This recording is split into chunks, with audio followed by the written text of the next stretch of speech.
Como Fidel Castro decidió que un pueblo tenía que morir para que él fuera emperador de África.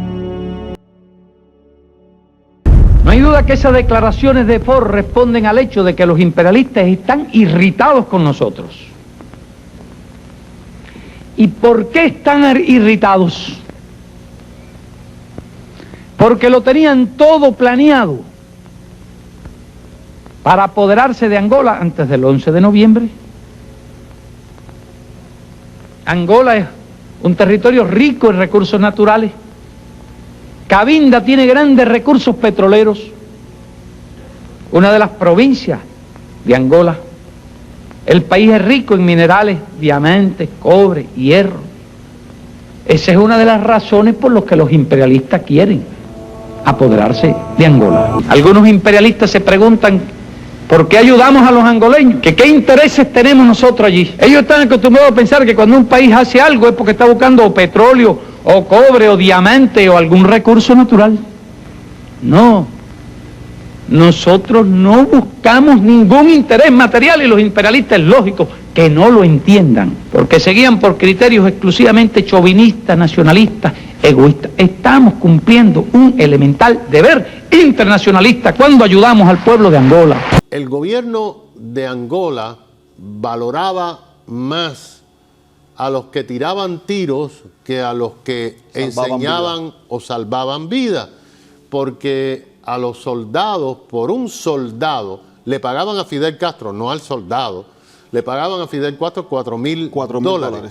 Que esto hubiera venido siendo en este momento con el dólar actual, la inflación, etcétera, pues estamos hablando de quizás $8,000, $9,000 en tiempo real de lo que le pagaban por un soldado.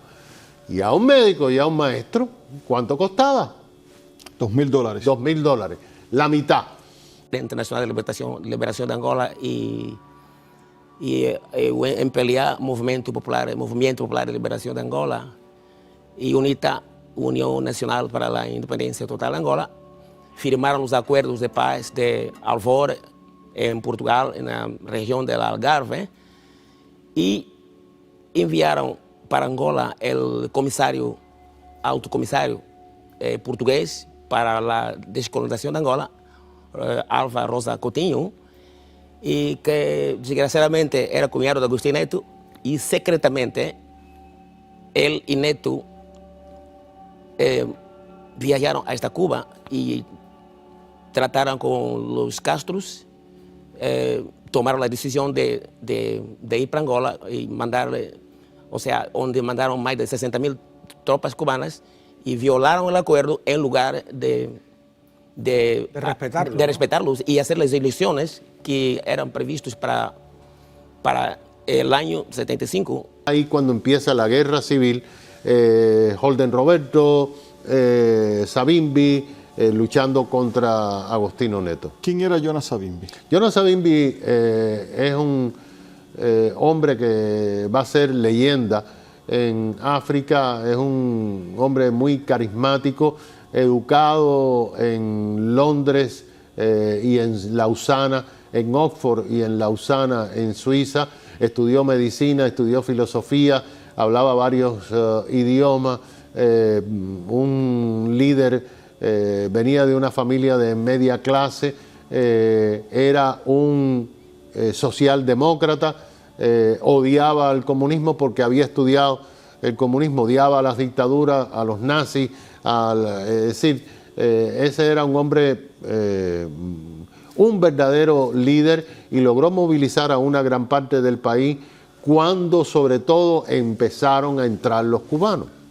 Y que sin embargo, en la noche del 11 de noviembre de 75, los cubanos desembarcarían al norte de Luanda, en Cacoaco, y ahí practicarían la primera masacre, que se llama Masacre de Kifongondo, donde capturaron 3 americanos asesores de la FNLA, que era la fuerza militar de los movimientos de liberación en ese tiempo más fuerte, y capturarían en esa noche 3 británicos, 3 irlandeses y otros 3 más asesores extranjeros que ayudaban en movimientos FRLA.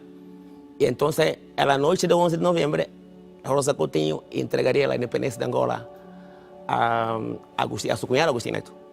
3 años después, a 27 de mayo de 75, Nito Alves, que era el ministro de Administración Interna de Agustín Neto en este tiempo, se entiende con Neto, entonces desencadea la intentona conocida como la intentona de mayo, 27, más conocida por masacres del 27 de mayo. Es un mismo grupo de partidarios de Agustino Neto que se separaron de él. Correctamente. Y Cuba entonces decide apoyar a Neto. ¿Y cómo es esta masacre? ¿Hablan de 30.000 muertos? No, fueron 100.000, porque lo que pasa es que... ¿Fueron cuántos? 100.000 muertos. 100.000. Sí, 100.000 muertos. Incluso ellos, o sea, lo que hicieron fue... ¿Y el ejército cubano participó? Si no fuera el ejército cubano, Neto habría perdido el poder, porque Nito Alves ya lo había puesto lo tenía cercado. En el baño, ya lo tenía en el baño cercado, y cuando prácticamente iba a hablar, decir que ya no era presidente, entonces los cubanos tomarían la Radio Nacional de Angola en el centro de la capital angolana, Luanda, y luego empezaron desde ahí a masacrar más de 100.000 muertos en todo el país. Incluso lo que hicieron fue escoger los intelectuales desde el ensino obligatorio hasta el ensino superior, y que fueron indiscriminadamente masacrados. Algunos ejecutaron a los intelectuales. Sí, correcto. Algunos incluso fueron enterrados vivos. El concepto de guerra civil como tal, uno no lo entendía. Estaba hablando, yo fui con 17 años, cumplí los 18 allá. Para nosotros era que el apartheid quería invadir Angola y que nosotros debíamos defenderlo, que eso era una decisión que había tomado el comandante en jefe con ayuda de la Unión Soviética, pero el detalle de la guerra civil lo fuimos comprendiendo en la medida en que comenzamos a convivir con los angolanos. Por ejemplo, nosotros llegamos a un momento que si no había un cubano de guardia, no comíamos. Había un momento que un cubano tenía que ser el que determinara los alimentos, el agua, el arroz, las carnes, porque los angolanos te envenenaban, te asesinaban, te llevaban el arma, porque realmente, como decíamos nosotros, de día eran de la MPLA y de noche eran de la UNITA, porque realmente era una cosa, nosotros nos introdujimos ahí, o sea, nosotros no teníamos todavía el concepto de que éramos invasores, ni que éramos ocupantes. Nosotros no estábamos en la frontera, tratando de parar. Nosotros estábamos combatiendo cuando Ayona Savimbi, que para aquel momento era un traidor, que había sido entrenado por el Che Guevara, que había sido entrenado por China, que había traicionado el socialismo, que se había unido a los sudafricanos. Esa era la visión que nos daban a nosotros como soldados cubanos.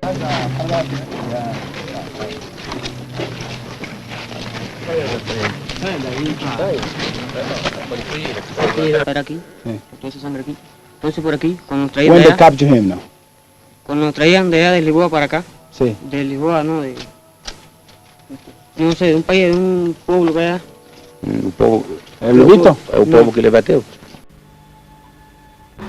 La familia mía en particular, el padre mío en particular, sabía la misión específica que yo iba a cumplir. La madre no lo sabía. Después que yo salí de Cuba, él se iba a encargar de informarse. ¿La familia sabía que ustedes iban a combatir para Angola? No. Nuestra familia pensaba que nosotros íbamos para la Unión Soviética, para no alarmarla, porque sabíamos la situación que existía en Angola. Entonces nosotros le dijimos que íbamos para la Unión Soviética a estudiar. ¿Y en los casos de ustedes? Igual, lo mismo. Mi familia sabía que yo iba para la Unión Soviética a estudiar, no para la Angola. ¿Sabe? Porque le escribí de aquí para allá, que estoy en Angola, estando en el hospital ahora, últimamente, donde estuve. Pero lo que yo sí recuerdo con mucha claridad, yo tenía 28 años en ese momento y yo veía a aquellos combatientes como unos muchachitos, unos niños. O sea, ahí había muchachos de 18 años, de 19 años.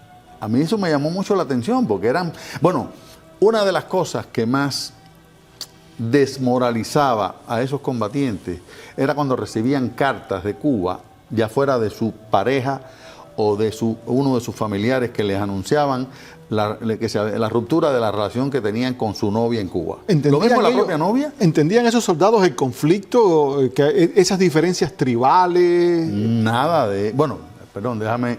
Yo no entrevisté a muchos. Yo hablé con la mayoría de los que yo hablé, los encontré en el extremo sur, en el punto más al sur, a donde avanzaron las tropas cubanas, que fue en Techipa. Estaba a 50 kilómetros de la frontera con Namibia. Allí, que nada más que estuve 3 días, fue donde más pude hablar con ellos, porque me pasé todo el tiempo prácticamente haciendo eso. Y tratando de ocultarnos, porque no había lugar donde meterse cuando de la base de Ruacaná, en Namibia, despegaba un avión de combate sudafricano y con solo despegar estaba prácticamente arriba de nosotros. Esos muchachitos recibían unas cartas que ellos les decían las cartas amarillas. Era el anuncio de la ruptura de la relación de su novia, de su esposa, de lo que fuera. La desmoralización era impresionante. Bueno, esa fue la crónica que yo hice que no publicaron. ¿Casos de suicidio? Yo no recuerdo ninguno, yo no conocía ninguno, pero sí oí hablar. Personalmente no entrevisté a nadie que fuera familiar o amigo, pero sí oí el comentario y algunos que se automutilaban para tratar de salir de allí, de regresar a Cuba. Pero esa imagen de aquellos muchachos tan jovencitos haciendo cosas que a mí me parecían de un nivel, una caravana, por ejemplo, ir en una caravana en Angola era un peligro de muerte a cada paso, porque los lugares por donde avanzaban eran minas.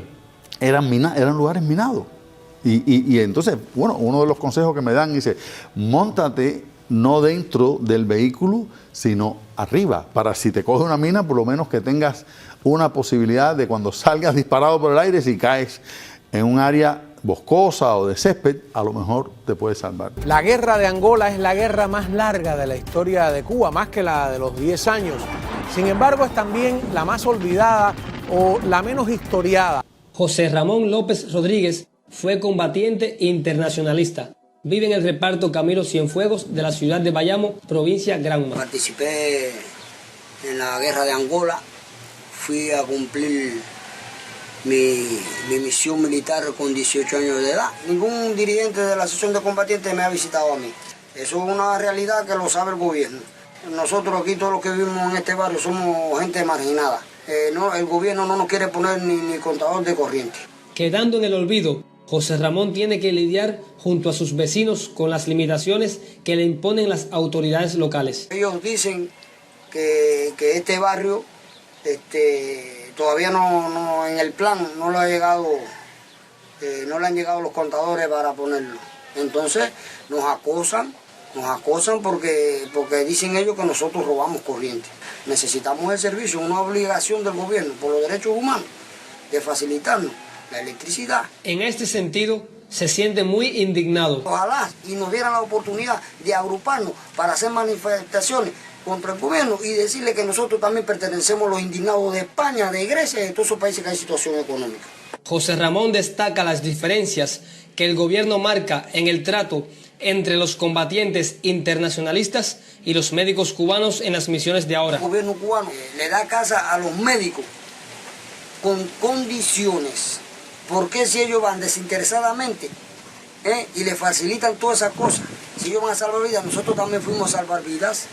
¿Qué diferencia hay entre un médico internacionalista y un militar internacionalista? Como todo joven de aquellos tiempos. No, a nosotros no nos obligaban a cumplir la misión directamente, pero sí al que se negaba a cumplir la misión lo mandaban para Camagüey a picar caña. Ese era el castigo, la represalia que ella tomaba. José Ramón que se dedica actualmente a reparar zapatos, abrazaba todo ideal de justicia social. Angola era un pueblo ultrajado, maltratado. En Angola, cuando yo fui, existía todavía la esclavitud y yo fui con orgullo a cumplir esa misión. Este bayamés no olvida a sus compañeros caídos y familiares. Solicita atención del gobierno. Yo quisiera hacerle un llamado al gobierno cubano, porque yo sé que ellos van a ver esta entrevista, de que se preocupen un poco por los combatientes, por los que fueron y regresaron vivos y que les rindan honores. No solamente a los que pelearon en el ejército rebelde, como hacen ellos por la televisión y por los medios. Que les rindan honor a mis compañeros que con 18, 19 años fueron muertos en acciones militares en Angola. Que se preocupen por los familiares de aquellos combatientes de la Revolución Cubana. Hay muchas madres que perdieron sus hijos allá y el gobierno nunca les ha dado nada. También está consciente que puede haber consecuencias por la entrevista, por lo que José Ramón advierte. Porque ahora esta entrevista cuando la vean, van a decir que yo soy un alcohólico, que yo estoy loco, y yo no tengo absolutamente nada de eso. No tengo ningún tipo de problema mental en lo absoluto. Con miras críticas y experiencia de lo que se vive en estos tiempos, José Ramón concluye. No tenemos opciones, tenemos que nacer en pobreza, vivir en pobreza y morir en una pobreza. Da vergüenza ajena ver a ese cubano vivir en esas condiciones donde vive y sobrevivir solamente. Empiezo a tomar conciencia de la situación que hay en Cuba posterior a mi regreso de Angola. Yo estuve involucrado en el conflicto de Angola, formé parte de las tropas cubanas que fueron allí, que intervinieron en el conflicto de Angola. Y a partir de que regreso a Angola, por las cosas que vi en Angola, cómo actuaban los militares cubanos, cuál era la filosofía de guerra ahí en Angola contra el adversario. Supe cómo las fuerzas cubanas bombardeaban las aldeas angolanas, porque ellos decían que allí en las aldeas era donde salían, por ejemplo, la UNITA a hostigar a las fuerzas cubanas. Vi con mis propios ojos cómo la artillería cubana estaba enfocada, el tiro de la artillería estaba enfocada hacia las aldeas angolanas. Eso no me gustó mucho porque estábamos acostumbrados a oír del régimen cubano de que las fuerzas cubanas no practicaban el bombardeo masivo contra la población civil indefensa, que eso era típico de las Fuerzas Armadas norteamericanas. Y allí supe y vi cómo la artillería cubana apuntaba consideraba como objetivo las aldeas angolanas. Los soldados cubanos podían ser contados con un breve repaso de vista de izquierda a derecha. En un corto tiempo sumaron 377.033 soldados y 56.622 oficiales, según datos gubernamentales. Cuba enterró en su incursión en Angola 2.289 muertos, entre civiles y militares, 863 en combate, 597 por enfermedades y 829 por accidentes. Esta guerra tuvo enormes consecuencias. El costo humano todavía no ha sido determinado.